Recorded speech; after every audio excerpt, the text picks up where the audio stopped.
We are experiencing a high level of inflation right now. It diminishes the purchasing power of your income, possibly leaving you scrambling to cover rising housing costs, food prices, energy bills, and medical expenses, let alone worrying about retirement savings. Energy, gas, food prices are rising very quickly, and you may feel like your savings are melting away. Hello and welcome to the Savvy Money Management Tips During High Inflation mini training series, part 3. I'm Millen, Livis, financial independence mentor. I help people who go through unexpected life changes to sort out their money issues now, so they never worry about money again.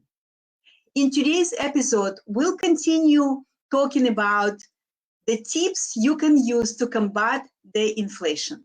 In part 2 of this series, we already covered a couple of tips for combating inflation, like having a flexible budget, planning your money based on your short, medium, and long-term financial goals.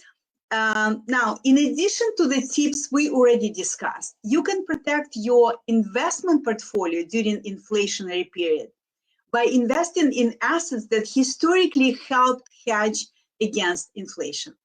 And here's some ideas for you to consider, investment ideas to consider. Number one is investing in precious metals, such as gold, silver, platinum. Historically, these assets have shown a high degree of resiliency during prolonged periods of inflation.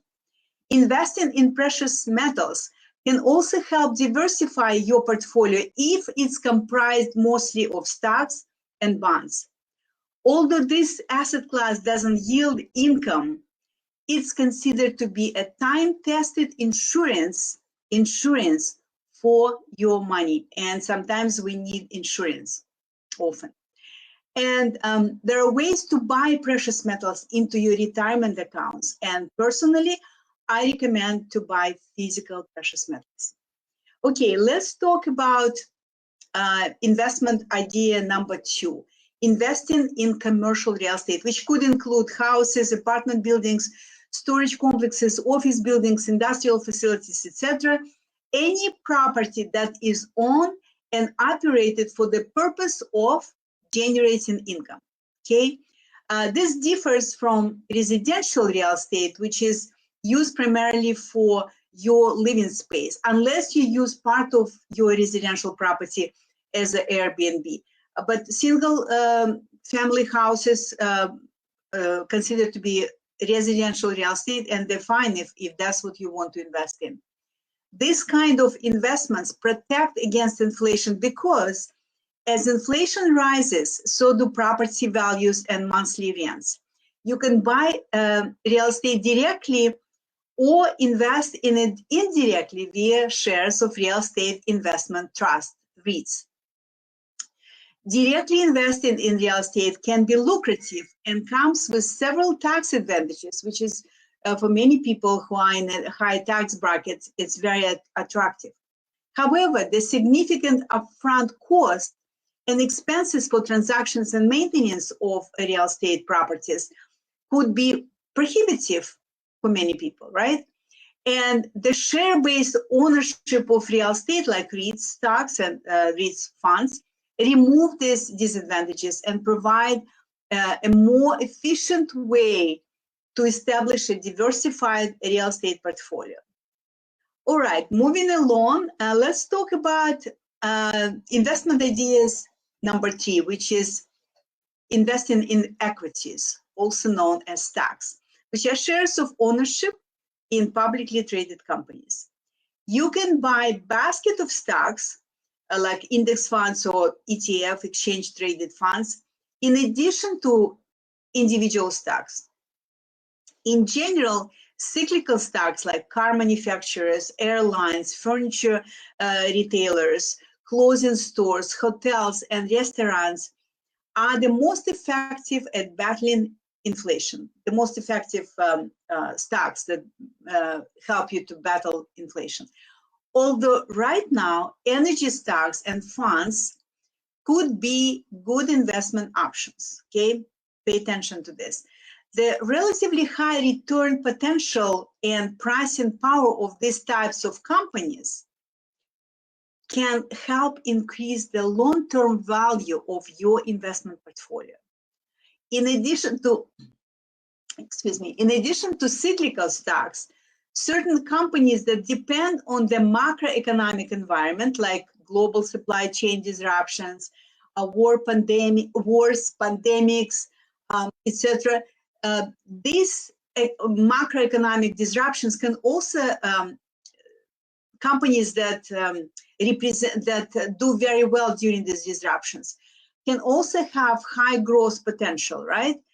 For example, some defense stock, food manufacturers, biotech companies.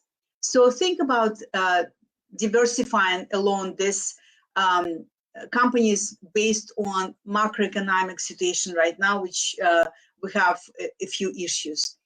However, there is a big caveat here. Please pay attention. You must be prepared to endure the short-term volatility that stocks tend to exhibit, stocks and funds, especially during the high inflation, right? Which we experience in firsthand right now. So usually stocks are very volatile during high inflation. Okay, let's talk about number 4 investment idea, which is investing in US Treasury Series I saving bonds. This is a phenomenal place to park your cash safely and earn returns hundreds of multiples of what you would get in a bank account right now. Banks are still paying next to nothing, right? And also it would be, the return from these bonds would be 4 times what you would get in a certificate of deposit right now. So here's the key points for you to know about this particular type of investment. You can earn a whopping incredible return of 9.62% right now until October, which is indexed to inflation, okay? This return is indexed to inflation, that's why it's really high. Also, returns aren't subject to local taxes, and the bonds are backed by the full faith and credit of the United States government. The biggest hurdle here is that any single account holder can only buy 10,000 worth of I-bonds per calendar year. However, you can also buy up to 5,000 with your tax refund, meaning you can have a total of 15,000 US dollars invested in this particular Treasury I series bonds. You cannot build your entire portfolio around I bonds, but it's a great place to park your 10,000 right now. And you can also buy for maybe your spouse or your partners or your children. Look, inflation is not in your control, but your financial choices are. You've got to keep your risk manageable so that you won't struggle with worries and don't get into a panic mode. So be strategic with your actions so that you protect your finances from the effects of high inflation. And that concludes the 3-part mini training series, Savvy Money Management Tips During High Inflation. Final words. While your efforts to mitigate the effects of inflation are important, they should not dominate the overall design of your financial portfolio, right? You've got to have a big picture. In other words, the inflation hedge strategies that I shared with you today should complement your overall investment strategy. If you want to discuss your specific financial situation, book the Never Worry About Money Again complimentary strategy session with me. And you can do that by going to speakwithmillen.com, speakwithmillen.com. Thank you very much for your time and attention today. I hope it was helpful. Please share in the comments if you have any questions or insights or ahas. I always love to know how my trainings land on you. Have a fabulous week to your health, wealth, and freedom.